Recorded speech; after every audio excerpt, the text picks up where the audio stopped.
Tom Lehrer, the math genius who made the world laugh. Welcome to Mystic America. If you love deep dives into quirky geniuses and the hidden stories behind cultural icons, make sure to hit that subscribe button and let us know your favorite Tom Lehrer song down in the comments. Today, we're remembering Tom Lehrer, the Harvard wunderkind who turned mathematics into music, scandal into satire, and a quiet academic life into something the world still chuckles about today. A prodigy walks into Harvard. Tom Lehrer's story begins in New York City, where he was born on April 9, 1928. His family was comfortably well off. His father made ties, his mother pushed him to study piano, and young Tom's brain worked like few others. By age 14, he was off to Harvard. Yes, 14. He'd wowed the admissions committee with a cheeky little poem in his application, slipping in words like pupatid just to show off his love of insects and wordplay.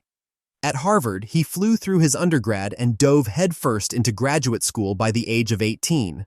While most kids were worrying about prom dates, Tom was already grading calculus homework with funny doodles and sharp comments that made his fellow students do a double take. The first signs of mischief. It didn't take long for Tom's unique blend of brainpower and satire to bubble up. In 1945, barely out of high school, he wrote "Fight Fiercely, Harvard," a football rally song that was more tongue-in-cheek than rah-rah spirit.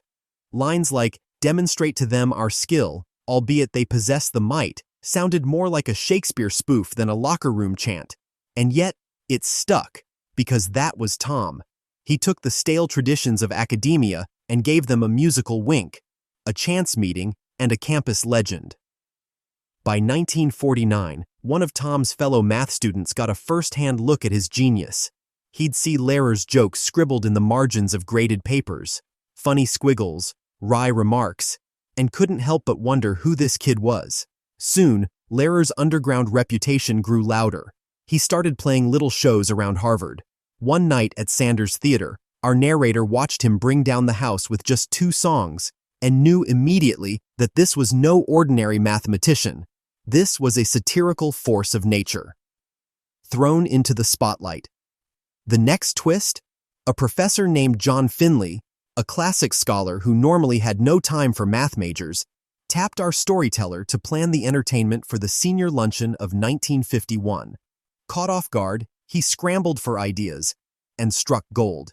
He roped in 2 stars, Al Capp, the famous Lyle Abner cartoonist, and Tom Lehrer himself. That performance turned out to be Lehrer's first real step into the public eye. Capp, who had a weekly radio show, liked what he heard and invited Lehrer on air. Suddenly, Lehrer's sharp, hilarious songs were unleashed on listeners far beyond Harvard Yard. The Physical Review. In the fall of 1951, Tom and a band of fellow pranksters put on the Physical Review, a cheeky musical nod to the prestigious Physical Review science journal. They packed a physics lecture hall, recorded the whole thing on a spooled wire by Norman Ramsey, who'd later win a Nobel Prize, and left behind a time capsule of academic absurdity you can still find on YouTube.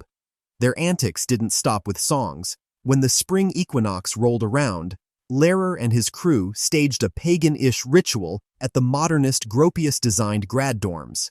They planted metal ball bearings under a stainless steel sculpture and chanted mock praises to Walter Gropius himself. Harvard's new age had arrived, and it was slightly unhinged. Early recordings and a surprise hit. Tom kept sharpening his wit and polishing his piano skills. By 1953, he decided to lay down a few songs for posterity. He rented a tiny Boston studio for $15 and pressed 400 LPs at his own expense, selling them for $3.50 each. To his shock, orders started flooding in from California, all thanks to San Francisco Chronicle columnist Herb Kahn, who stumbled upon the album and raved about it. That little record, Songs by Tom Lehrer, ended up selling over 350,000 copies. RCA picked it up. Suddenly, Tom Lehrer, math grad student, was a national sensation, a secret life in the service. But just as his songs were starting to make waves, Uncle Sam came knocking. Drafted into the U.S. Army in 1955, Tom put his math mind to work for the government. He spent time at Los Alamos and the National Security Agency, where, he joked, NSA really stood for no such agency. What exactly he did there? Probably code-breaking. During World War II, one of Harvard's own math professors had cracked Japanese codes.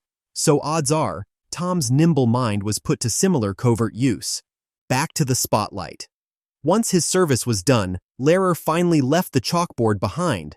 Mostly.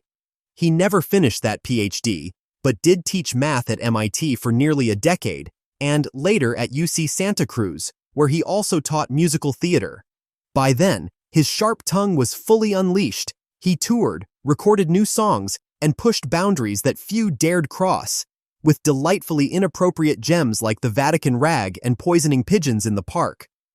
A final bow. Tom Lehrer's last public performance came in 1972 at a rally for George McGovern's presidential campaign.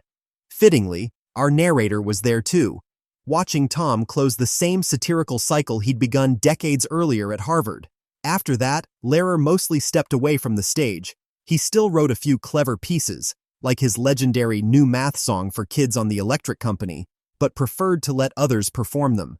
He once joked that political satire became impossible when reality got too absurd to top. A life well-played. Lehrer never craved the limelight. He just liked to poke fun at it.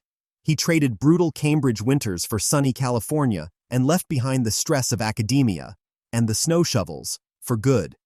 Today, his songs are still passed around online, his albums still delight new generations, and his razor-sharp wit feels more needed than ever. The legacy of Tom Lehrer. From a Harvard teen prodigy to the man who made math funny and politics musical, Tom Lehrer's story is a reminder that sometimes the smartest people in the room are the ones who make us laugh the loudest.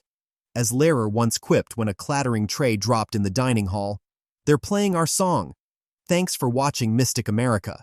If you enjoyed this story, don't forget to like, subscribe, and hit that bell so you never miss the next deep dive into the minds who made America and the world just a little stranger.